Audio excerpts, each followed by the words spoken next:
1, 2, 3, come on! Hello दोस्तों, आप सभी का स्वागत है इस न्यूट्रल क्लासेस में। मेरा नाम है मनीषा और मैं पढ़ा रही हूँ आपको ज्योग्राफी के साथ साथ मैं आपको हिस्ट्री, पॉलिटी और जो भी सब्जेक्ट है वो भी आपका ये सारा टॉपिक यहाँ पर कंप्लीट करवाया जाएगा। और बस आप हमारे साथ जुड़े रहिए, हमारे चैनल को शेयर कीजिए, सब्सक्राइब कीजिए, ज़्यादा से ज़्यादा लोगों को बताइए। यहाँ पर पूरा कंप्लीट कराया जाएगा, सारी चीज़ें आपको सिस्टमेटिक मिलेंगी और ये आपके एग्जाम पॉइंट से काफ़ी इंपॉर्टेंट है और काफ़ी यूजफुल होने वाली है।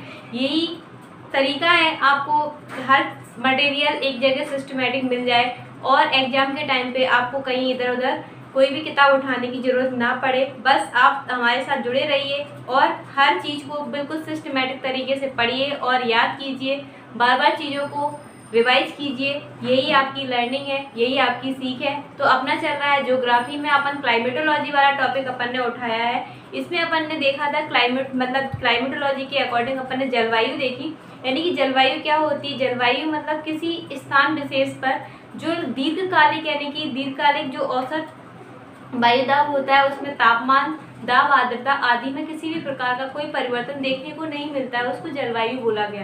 वही मौसम क्या होता है, मौसम यानी कि मौसम ये होता है कि उसमें जो अल्पकालिक परिवर्तन यानी कि काफ़ी बहुत ही कम टाइम में उसमें परिवर्तन देखने को मिल जाते हैं। जैसे सुबह का मौसम, अगर सुबह का टेम्परेचर कम है और शाम का टेम्परेचर हाई है तो अपन कहते हैं कि शाम के टाइम आज गर्मी बहुत है, आज का मौसम कितना गर्म है या कितना ठंडा है। ये होता है मौसम। जो अमूमन अपन शब्द यूज करते हैं, जो अपन फील करते हैं वो होता है मौसम। और जलवायु मतलब जो काफ़ी लंबे टाइम तक कोई परिवर्तन देखने को नहीं मिला, वही सेम बारिश, वही सेम टेम्परेचर, वही मौसम परिवर्तन, वही ऋतुओं में परिवर्तन, वो सब का मिक्सचर जो होता है जलवायु होती है। ठीक है, तो अपन ने ये देखा। अपन ने पवन वाला टॉपिक उठाया था। पवन यानी कि विंड बोल सकते हैं, हवा बोल सकते हैं। ये क्या होती है, हवाओं के बारे में मैंने आपको बताया था कि ये हमेशा तापमान यानी कि टेम्परेचर और जो वायुदाब प्रेशर होता है उसकी जस्ट उल्टी होती है। जहाँ पर टेम्परेचर कम होगा वो हवाएं कैसी बहेगी, उसके जस्ट लो टेम्परेचर यानी कि लो टेम्परेचर तो हाई प्रेशर की ओर,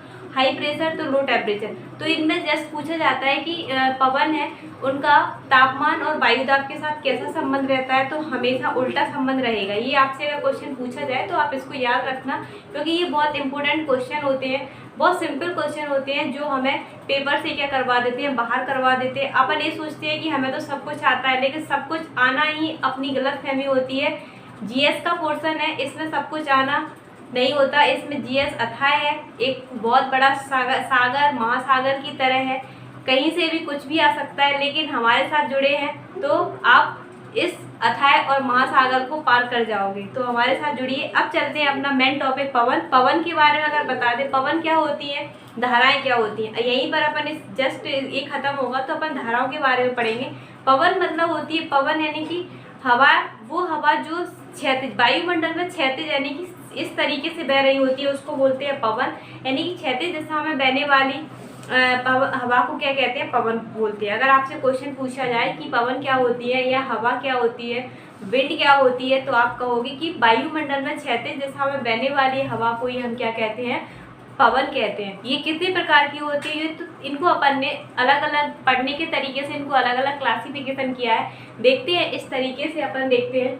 पवन यानी कि हवा या विंड, इसको अपन ने 3 तरीके से डिवाइड किया है। 3 तरीके कौन कौन से, स्थायी पवन है, सामयिक पवन है यानी कि जो टाइम के अकॉर्डिंग चलती है उनको सामयिक पवन है। वही स्थानिक पवन है जो किसी स्थान विशेष पर पर्टिकुलर उस एरिया में, उस देश में, उस राज्य में चल रही होती है, उसको बोला गया स्थानिक पवन है। ठीक है, अब अगर कुछ इस तरीके से अपन देखते हैं पूरे, यानी कि आपसे पूछा जाए कि स्थायी पवनें क्या होती है तो आप बताओगे स्थायी पवनें नाम में ही छुपा है। स्थायी मतलब हमेशा कैसा रहना, स्टेबल रहना है, हमेशा एक जैसे ही रहना है, उसको बोला गया है। स्थायी पवनें पूरे वर्ष भर यानी कि पृथ्वी पर क्या करती है, पूरे वर्ष भर मिलती है, इनको स्थायी पवनें बोला गया। इनको कितने प्रकार से कितने तरीके से पढ़ना है अपन को, इनको 3 तरीके से बांटकर पढ़ना है, जिसमें अपन पढ़ेंगे व्यापारिक पवनें, इनको ट्रेड पवनें बोलते हैं। व्यापारिक पवनें क्यों बोलते हैं अभी पूरी जानकारी देंगे। वही पछुआ पवनें यानी कि इनको बोलते हैं ईस्टर्ली और वेस्टर्ली, यानी कि इनको पछुआ पवनें, वेस्टर्ली, और वही ध्रुवीय पवनें जो पोल पर बहने वाली हवाएं होती हैं उनको ध्रुवीय पवनें बोला गया। ये है, इनको प्राथमिक यानी कि प्राथमिक पवन के नाम से भी जाना जाता है, यानी कि प्राइमरी विंड इनको बोलते हैं, प्राथमिक बोलते हैं इसको, प्राथमिक पवने भी बोलते हैं इनको, प्राथमिक पवने यानी कि प्राइमरी विंड के नाम से भी जानते हैं। ये आपसे पूछा जाए कि प्राथमिक पवने किसे कहते हैं तो आप याद रखना स्थायी पवनों को ये प्राथमिक पवने कहते हैं। क्यों कहते हैं? क्योंकि ये वर्ष यानी पूरे साल यानी कि पूरी जो ईयर होता है, टोटली जो ईयर है 1 ईयर है या फिर बिल्कुल चेंजेस देखने को नहीं मिलते हैं, वो होती है वर्ष भर पूरी पृथ्वी पर एक समान बहती है, उनको बोलते हैं स्थायी पवने। कौन कौन सी हैं? व्यापारिक पवने, पछुआ पवने, ध्रुवीय पवने बोले तो ट्रेड विंड, वही ईस्टर्ली, वेस्टर्ली, ध्रुवीय यानी कि पोल विंड। ठीक है, जिम्मेदार इनकी किसके कारण, इसके अगर पूछ लिया जाए ये किसके लिए सहायक होती है, किस में मतलब मदद करती है, जिम्मेदार होती है किसके लिए, तो ये जलवायु और मौसम में जो परिवर्तन देखने को मिलता है उनके लिए ये जिम्मेदार होती है। ठीक है, जलवायु और मौसमी घटनाओं के लिए ये जिम्मेदार होती है। कौन सी? स्थायी पवने। स्थायी बोले तो आप बोल सकते हो जो स्थायी बोले मतलब स्टेबल जो पवने हैं यानी कि प्राइमरी विंड है उनको। ठीक है, वही अगर बात करें आपसे सामयिक पवने यानी कि सामयिक पवने क्या होती हैं? जो टाइम के अकॉर्डिंग बहती है उनको बोलते हैं सामयिक पवने। इनको 3 तरीके से डिवाइड किया गया है, जैसे मानसूनी पवन, स्थल समीर, जल समीर, वहीं पर्वतीय समीर यानी कि पर्वतीय समीर मतलब भी हवा पवन ही होता है, उसका सिमिलर है, वहीं पर्वतीय समीर और घाटी समीर। ठीक है, इससे पूछा इसका अगर इसकी डेफिनेशन पूछ ली जाए तो आप यहाँ से बताओगे कि प्राथमिक जो पवने हैं यानी कि स्थायी पवने हैं, ये प्राथमिक पवने हैं, उनसे ये इनकी उत्पत्ति होती है, उनसे इनका ओरिजिन होता है। इनकी दिशा ये लिखा है, प्राथमिक पवनों में मौसमी परिवर्तन दिशा में परिवर्तन के कारण उत्पन्न होती है, इस कारण से इन्हें द्वितीयक पवने भी कहते हैं। कौन इनका जन्म करता है, ओरिजिन किससे होता है, तो आप याद रखना स्थायी पवनों से इनका जन्म होता है। इनको क्या बोलते हैं, तो इनको द्वितीयक तरंग यानी कि द्वितीयक यानी कि सेकेंडरी विंड के नाम से भी जानते हैं। ठीक है, इसमें इनको अब इनमें अपन को क्या क्या पढ़ना है, इनको 3 तरीके से डिवाइड किया गया। मानसूनी पवन यानी कि जैसे अपने भारत की बात करते हैं, इंडिया की बात करते हैं, तो इंडिया की जो जलवायु है वो कैसी है? उष्ण कटिबंधीय मानसूनी जलवायु है। मानसूनी शब्द क्यों यूज किया गया है? क्योंकि भारत में जो वर्षा होती है वो दक्षिण पश्चिम जो मानसूनी हवा है, मानसूनी पवन है, उनसे ही होती है। इस प्रकार से अपन कह सकते हैं ये मानसूनी पवन। ठीक है, स्थल समीर मतलब जमीन पर जो पवनें चलती हैं वो किस तरीके की होती हैं। जल में जो समीर चलती है वो कब चलती है? दिन में चलती है, रात में चलती है, पूरी जानकारी यहाँ पर अपन लेने वाले। ये बहुत कंफ्यूज करता है, यहाँ पर आपका डाउट पूरा क्लियर हो जाएगा। ठीक है, अब देखते हैं स्थानिक पवनें। स्थानिक पवनों की अगर बात करते हैं, स्थानिक मतलब किसी प्लेस पर पर्टिकुलर उस एरिया में चल रही होती है, उनको बोलते हैं स्थानिक पवनें। इसमें इनको 2 तरीके से पढ़ना है, गर्म और ठंडी। मतलब अपन को पढ़ना है कोल्ड, ये ठंडी मतलब कोल्ड, और अपन को हॉट यानी कि शुष्क और गर्म हवाएं, ये अपन को पढ़ना है। इसमें अगर एग्जाम्पल अगर आप लेना चाहो तो ऐसे हरमंटन हो गया, फॉन हो गया, चिनूक हो गया, इस तरीके से अपन इसमें गर्म हवाओं पढ़ सकते हैं। ये अभी बताना है आपको, है ना। द्वितीयक पवनों की अगर बात करते ये क्या होती है, अब किस नाम से भी जाना जाता है, तो इसका अन्य नाम भी तो आपको याद रखना है। तो इसको बोलते हैं तृतीयक पवनें भी इनको कहा जाता है। तृतीयक मतलब 3rd लेवल पर जो बोलते हैं, तृतीयक पवन भी कहा जाता है, क्योंकि पूर्ण रूप से स्थानिक है, मतलब स्थानिक है यानी कि किसी एक स्थान पर चलती है। ठीक है, एक निश्चित समय पर ही आती है। इनकी तीव्रता, ये आपको याद रखना है, तीव्रता में बहुत ज़्यादा परिवर्तन देखने को मिलता है। ठीक है, तो अभी आपने देखा पवन क्या होती है, क्षैतिज दिशा में बहने वाली हवा को ही पवन कहते हैं। पवन अपन ने 3 तरीके से डिवाइड किया है, ये आपको दिख रहा होगा। अब अपन यहाँ से टॉपिक उठाने वाले हैं, यहाँ से अपन स्थानिक पवनों का। स्थानिक पवन इसीलिए उठा रहे हैं क्योंकि यहाँ से क्वेश्चन बहुत ज़्यादा कवर होते हैं। तो सबसे पहले सबसे पहले अपन कौन सा टॉपिक उठा रहे हैं? स्थानिक पवन। स्थानिक पवन के बाद अपन सामयिक पवन, जो छोटे छोटे टॉपिक है वो उठा रहे हैं। उसके बाद अपन उठाएंगे स्थायी पवनों का। तो सबसे पहले स्थानिक पवन देखते हैं, गर्म और ठंडी में। ये बस इनमें ये देखना है कौन सी किस जगह पर चल रही होती है, इनको किस किस नाम से जानते हैं। ठीक है, आया है पवन के बारे में, स्थानिक पवन ही देख रहे हैं। स्थानिक पवन के अंतर्गत अपन गर्म हवाओं के बारे में सबसे पहले जानकारी ले रहे हैं कि इन हवाओं को अलग अलग देश में अलग अलग नाम से जानते हैं। सबसे पहले देखते हैं अपन, यहाँ पे अपन ने देखा है चिनूक। चिनूक कहाँ पर चलती है, तो ये सबसे पहले क्वेश्चन पूछा जाता है। अगर आपको ज़्यादा डिटेल में देखना है तो डिटेल में बता देते हैं, अगर सिंपल आपको याद रखना है तो सबसे पहले आपको याद रखना है कि ये रॉकी पर्वत जो उत्तरी अमेरिका में पड़ता है उसकी पूर्वी ढलान पर चलता है और पूर्वी ढलान पर बहती है। और इसका ये कहाँ पर बहती है, तो कनाडा और यूएसए में बहती है। सिंपल सा आपको देखना है कि चिनूक कहाँ पर बहती है। चिनूक आपका कनाडा यूएसए में रॉकी पर्वत के पूर्वी ढलान की तरफ ये बहती है। वही अगर पूछा जाए कि किस प्रकार की पवन है, तो ये हिमबख्शी बोल सकते हैं। जैसे कि जो बर्फ़ जमी रहती है, तो ये गर्म हवा है, गर्म है तो क्या करेगी, हिम मतलब जो बर्फ़ जमी होती है तो उसका क्या मेल्टिंग होना स्टार्ट हो जाता है। ये आपको याद रखना है, हिमभक्षी पवन है। वही पशुपालन के लिए लाभदायक होती है। क्यों? जब ये हिम यानी कि जो बर्फ़ जमी होती है उस एरिया में पानी मेल्ट होता है, उसके बाद क्या होता है, यहाँ पर वनस्पति का उगना स्टार्ट हो जाता है। तो चारागाह जो होते हैं उनके लिए क्या बर्फयुक्त जो जगह है, यानी कि जो पशु हैं उनके लिए खाने के लिए चारा मिलना स्टार्ट हो जाता है। तो ये आप याद रख सकते हो इस तरीके से। तो सिंपल सा आपसे पूछा जाए चिनूक कैसी हवा है, चिनूक गर्म हवा है, सिंपल सा ऐसा पूछा जाएगा। वही कहाँ पर बहती है, तो रॉकी पर्वत की पूर्वी ढलान पर बहती है। कहाँ पर? कनाडा और यूएसए वाले एरिया में बहती है। ये आपको याद रखना है। ये लाभदायक हवा है या हानिकारक, तो ये लाभदायक है। ठीक है, ये आपका हो गया।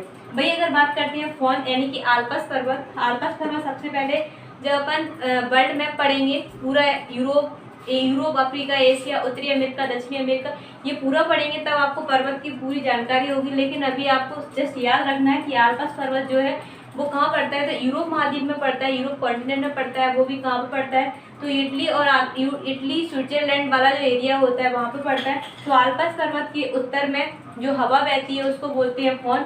ये स्विट्जरलैंड के लिए तो हानिकारक होती है, क्योंकि यहाँ पर जो पर्यटक जो टूरिज्म होता है ना उसको प्रभावित करती है, क्योंकि ये गर्म हवा है। ठीक है, तो आपको याद रखना है कि आल्पस पर्वत के उत्तर में स्विट्जरलैंड में बहती है। वही अंगूर की फसल के लिए जो फ्रांस है उसके लिए लाभदायक होती है। तो सिंपल सा क्वेश्चन, फॉन कहाँ पर बहती है? स्विट्जरलैंड में। स्विट्जरलैंड के लिए हानिकारक होती है, बट ये फ्रांस के लिए लाभकारी होती है। क्यों? इसकी जब ये गर्म हवा है तो ये अंगूर की जो वहाँ पर खेती होती है सबसे ज़्यादा, आपको पता है सबसे ज़्यादा जो अच्छी क्वालिटी की शराब बनती है वो फ्रांस से बनती है। फ्रांस को सुरा और सुंदरियों का देश कहा जाता है। तो वही यही कारण है, क्यों कि यहाँ पर ये हवा बहने से यहाँ पर खट्टे फल जो होते हैं, अंगूर की जो खेती यहाँ पर सबसे ज़्यादा होती है, उसे पकाने में ये मदद करती है। ठीक है, तो ये आपका हो गया। वहीं आप अगर बात करते हैं सिराको, सिराको कहाँ पर बहती है? सिराको ये गर्म और शुष्क रेत भरी हवा होती है। ये कहाँ पर बहती है? सहारा रेगिस्तान यानी कि अफ्रीका कॉन्टिनेंट में बहती है। ये क्या करती है, सहारा रेगिस्तान को पार करके ये भूमध्य सागर को क्रॉस करेगी। भूमध्य सागर को क्रॉस करके वहाँ से जलवाष्प ग्रहण करती है और इटली में क्या करती है, रेत युक्त वर्षा करती है। इस रेत युक्त वर्षा को क्या कहते हैं? ब्लड रेन कहते हैं, खूनी वर्षा कहते हैं। हिंदी वालों के लिए खूनी वर्षा। अब जब इस शब्द को सुना था तब ये लग रहा होगा कि ये खूनी वर्षा, क्या खून बरसता है? खून नहीं, ब्लड नहीं, सिर्फ ये क्या होता है, सारा रेगिस्तान में जितनी भी जो बारीक बिल्कुल जो रेत रहती है, बालू रहती है, उसको क्या करती है, अपने साथ लेती है, भूमध्य सागर को क्रॉस करती है। वहाँ से जो संवैनी हवाएं चलती है उसके साथ जलवाष्प ग्रहण करके क्या करती है, इटली को क्रॉस करती है। इटली को क्रॉस करके वहीं पर इटली में वर्षा करवा देती है। तो इसमें क्या होता है, जो रेत होती है ना वो बरसती है, तो इसको बोला गया ब्लड रेन। ठीक है, ये आपको याद रखना है। ब्लड रेन कहाँ पे होती है, तो आपको याद रखना है इटली में। कौन सी पवन करवाती है, तो ये करवाती है कौन सी पवन, सिराको। ये सिराको जो गर्म हवा है ये करवाती है। वहीं अगर बात करते हैं सिराको को अन्य देशों में अन्य नाम से भी जाना जाता है, जैसे सहारा और अरब जो अफ्रीका वाला कॉन्टिनेंट है, सहारा रेगिस्तान, और अरेबियन जो कंट्री है वहाँ पर इसको सिमुम के नाम से जानते हैं। वहीं लीबिया, ये अफ्रीका कॉन्टिनेंट में पड़ता है, लीबिया एक देश है, इसको गिबली के नाम से जाना जाता है। वहीं मिस्र यानी कि इजिप्ट, इसको खमसिन के नाम से जाना जाता है। इसके लिए आप हमारे साथ जुड़े रहिए। अब अपन इसे आगे कल कंटिन्यू रखेंगे, क्योंकि वीडियो अगर ज़्यादा लंबा होगा तो आप लोगों का देखने में मन नहीं लगता, और वैसे भी ठीक है। तो इसको पूरा पढ़ाएंगे, कौन सी हवा कहाँ पे चलती है, जैसे नॉर्वेस्टर हो गया, ठीक है, बिली बिली हो गया, इस तरीके से कल पूरा डिटेल में फिर से देखते हैं। तो अभी आपके लिए कितनी 3 हवाएं आपको पढ़ाई हैं, तो तीनों आपको बार बार रिविजन करना है और रिकॉल करना है।